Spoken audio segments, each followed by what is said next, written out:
Nagalit si Sandra nang tawagan siya ulit ni Renz.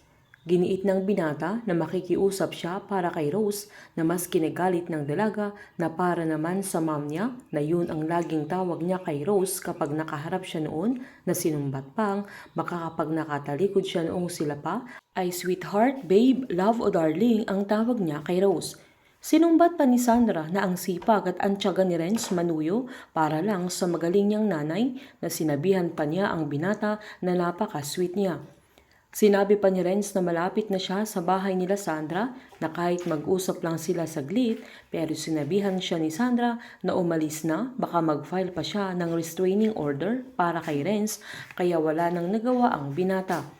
Napasigaw pa si Sandra sa galit niya na hindi niya alam na nakikita at naririnig siya ng daddy niya sa sandaling yan. Sa paglalakad ni Renz pauwi ay nagulat siya nang dumating ang mga security nila Matt at sinabing gusto niyang makausap at pinapasundo siya. Sinubukang pumalag ng binata pero wala siyang nagawa kundi sumama ng kusa. Dinala siya sa isang bakanting building kung saan pinabugbog siya ni Matt. Galit na sinabi ni Matt na para saan na pinagbabati pa niya sila Rose at Sandra. Pinaliwanag naman ni Renz na gusto niyang maayos ulit ang relasyon ng mag-ina pero giniit ni Matt na layuan na niya si Sandra. Nanindigan si Renz na hindi niya yun gagawin hanggat hindi naintindihan ni Sandra na mahalaga siya sa kanyang mami. Sinuntok siya ni Matt ng paulit-ulit at sinabi siya lang ang intindihin ng binata dahil muntik nang nagpakamatay ang anak niya dahil sa kanya na muntik nang nawala ang kanyang anak. Nagmakawas si Renz na patawarin na nila si Rose pero inabot kay Matt ang baril niya at tinutok niya kay Renz pero nang pinutok niya ay malayo sa binata sabay hinampas ang likod niya kaya humandusay ito sa sahig. Saktong hawat ni Matt ang baril niya nang nakauwi naman siya sa kanilang bahay nang makita siya ni Sandra kaya natakot ito at tinanong niya kung ano ang nangyari kaya sinabi naman ni Matt na kinausap niya si Renz na agad tinanong ng dalaga kung anong ginawa ng daddy niya kay Renz. Agad namang sinabi ni Matt na winarningan niya ang binata na halata namang nag-aalala si Sandra para kay Renz na kahit pinipilit niyang itago ay mahal pa rin niya ang binata.